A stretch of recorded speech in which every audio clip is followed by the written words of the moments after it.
All right, I think we're live. Good morning again, I think. I'm not sure what that was all about. Some weird connectivity issues, I guess, with Facebook. But I think we're good. We've got the little live. I'm pointing at it like you can see it, the little red live button up in the corner. Anyway, happy Sunday. I'm so glad if you're here or you're watching this later. I'm so glad that you're able to join me. I love summer. Isn't this glorious? It is warm though. It is really warm here.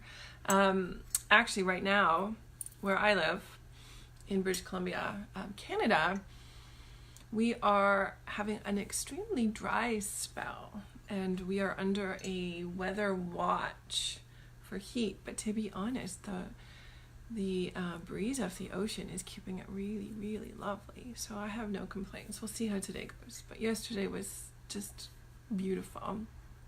I actually went for a run and I was really late getting out, and I was concerned I might have to cut it short because when it's really too hot, it's not good. It's just not good. I mean, it's better to go in the mornings or in the evenings, and the timing was off for me yesterday.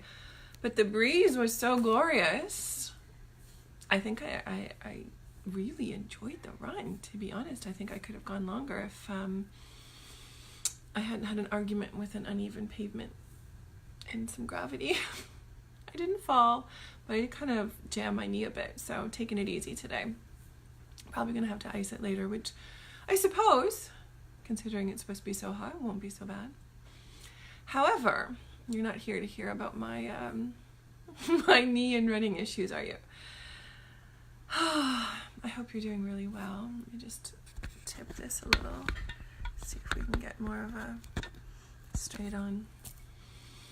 And I hope you're enjoying the start to a new week or the end of your weekend, and I hope you've gotten to take some time to enjoy the beautiful weather that seems to be kind of all over right now. But today, let's have a little chat about mindset and motivation. These are two big issues that come up over and over and over again. Over and over and over again. Just out in the world, or in my private groups, or one-on-one with either friends, with clients, in classes that I personally take. People bring this up over and over and over again. So, just to remind you what mindset is, in case you're new or have been away from it for a while. Mindset is the lens that you view the world through, right? So it's whether you decide the world is a friendly place overall or an aggressive, scary place overall. If most people are helpful and kind, or if most people are out to get you. It's the lens that you view everything through that skews how you see it, right? So that's a real general gist. And fundamentally, there are two views for mindset. There's two basic camps that we bring our mindset from. And of course, like anything, these are the extremes. These are the polar opposites. Most people, depending on the topic, the context, the day, how they're feeling, can be somewhere in the middle along this continuum. But there's two ends of that continuum for mindset. One is labeled as a growth mindset, and one is labeled as a fixed mindset. To be perfectly honest, one is not necessarily better than the other. Both can serve us at certain times. If I had to choose one to live in, I would probably choose growth mindset because it's more expansive. But there are times when a fixed mindset is actually quite useful for us. However, just to clarify what it is, and this is very, we're just glossing over this just to kind of remind you, okay? I'm pretty sure I've got videos, and you can go on my YouTube channel or even try to search in the group videos about mindset. Or, ask a question in the group and I'll be happy to answer it with more clarity. But essentially, you've got fixed mindset, which says, I can reach my full potential and there are limits to what I can do. Okay? And then you've got growth mindset that says, my potential is unlimited. There are no limits except for what I impose upon myself. Right? So there's two different camps and two different places our mindset comes from. So how does that apply to motivation? Well, motivation can also be seen to be on a continuum. If you think, and I wish I had one of those big whiteboards. I think I'm gonna have to do some investment on that. If you think of this line, right, and we're kind of moving along this line all the time. We are either standing still or we're going forward. We can't really go backwards in time, right? We can stand still and sort of grasp onto where we are, or we can be running forward. Those are really our only two options. We can sit in the past in our mind, but really that's just staying where we are, okay? We can't, unfortunately, go back and change the past, or maybe fortunately, we can't go back and change the past. Imagine that extra stress. So, in terms of motivation, a lot of us, will be, I'm just not motivated today, forget it, I'm gonna go do self-care. And that is not what self-care is. Not at all.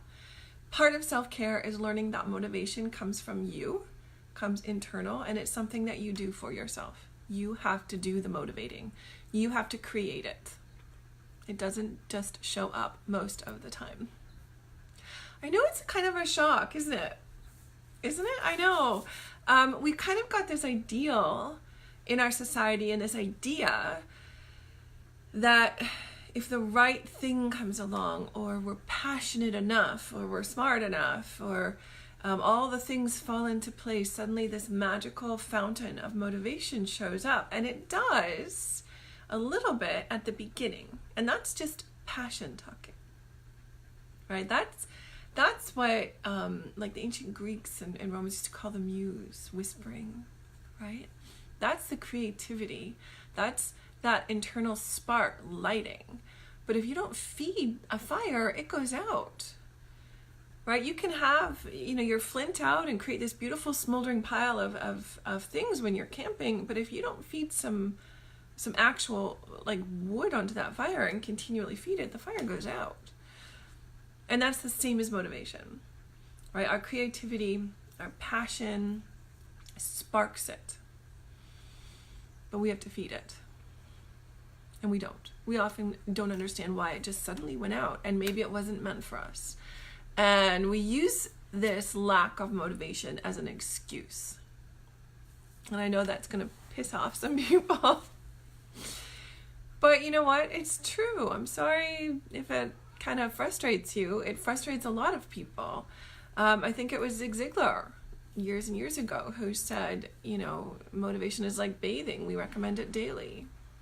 He's saying feed that fire. So the first thing you need to do when you want to worry about your motivation is know exactly what you want. You got to get clear on your vision. I know you've heard me say this ridiculous amounts of times, but clarity brings motivation. It does. And it sparks. That's where the sparks start coming from. So get really clear. Write it out so you can see it again. Get really clear on your why. When you're really clear on your why, that helps your motivation. That why is connected intimately with your passion and that creative spark. So, those non-motivated days, you can pull this over and go, you start reading that why and that vision, and that creates a spark again. That warms you up to be able to feed that fire. So how do you get motivated? Well, really, honestly, the truth is you just have to start. You have to suck it up some days and you have to start. But motivating, and this is how I'm going to sort of bring it back around to the mindset. Motivation is interesting. The more I've dug into it, the more I've realized it also has a driving force behind it. And there's just like mindset, and I think they're very much related, and I think you'll also see how so as I get into it. There are two places we can get our motivation from. And in my personal experience and opinion, I think one brings more driving force and longer lasting driving force than the other, but I'll get there. So here's what I have discovered. Many people create their dreams, or they don't have a vision for their life, and they just kind of are going along in the motions, trying to escape from something. They're trying to run from something. Other people have a vision that they want to accomplish or reach or do, and they're running towards something. Right? So here's the difference. And I heard this story through one of my teachers, so I'm paraphrasing. Way back when Bill Clinton apparently was elected as president of the United States, he went to the White House and did the meet and greet with the current president and whatever, but then he went apparently for a walk in one of the most destitute areas. And he was walking along and he met up with a woman who apparently she just let into him, right, about what was wrong with like everything. And he let her go on for a while, and eventually when she kind of wound down and he said to her, thank you for sharing this, good information, and I see your pain and what have you. And then he said to her something that was crucial. And this is a question I want you to ask yourself as well. But my dear woman, what is it that you want? She knows what she doesn't want. She knows what she doesn't like. She was running away from, her motivation was to get away from, to eliminate things. And he was asking her to switch it around and ask, what are you running towards? What do you want to go towards? What are you looking for? And it would appear, according to the story, it took her a while.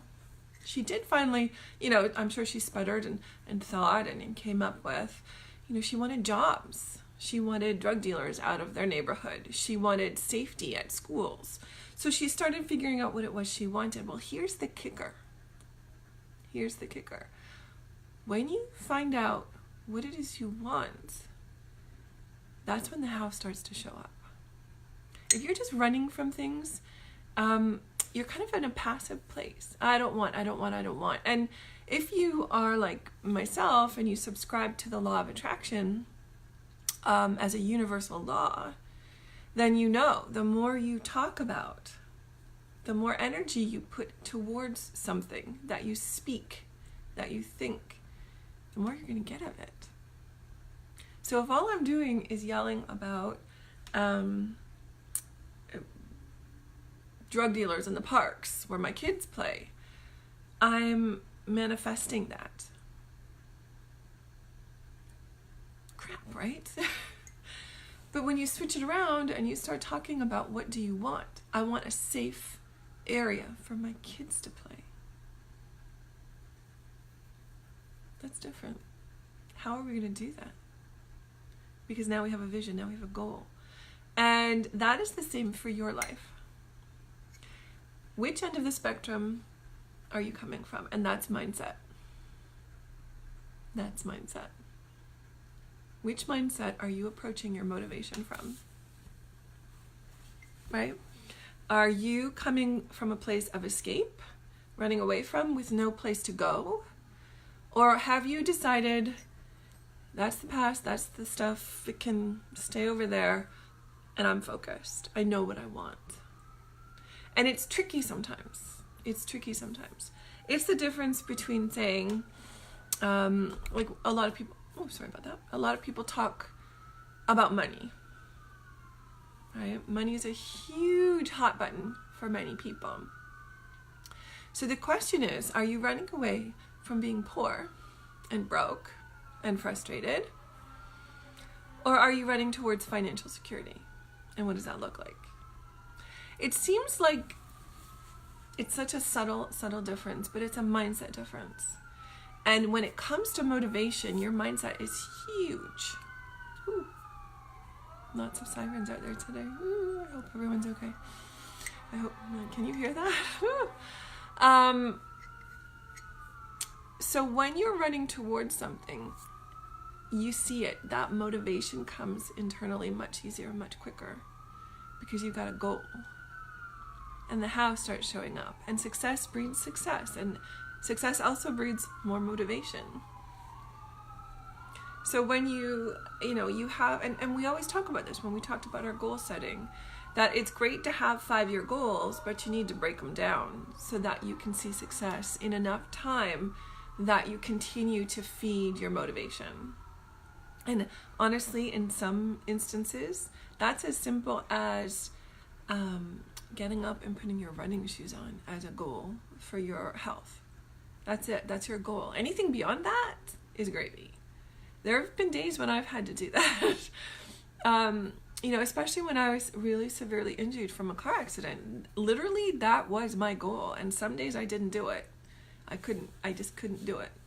But as you get more and more success at that small goal, then you start being able to amp up, because that's no longer needed to be a goal. It's just a habit now.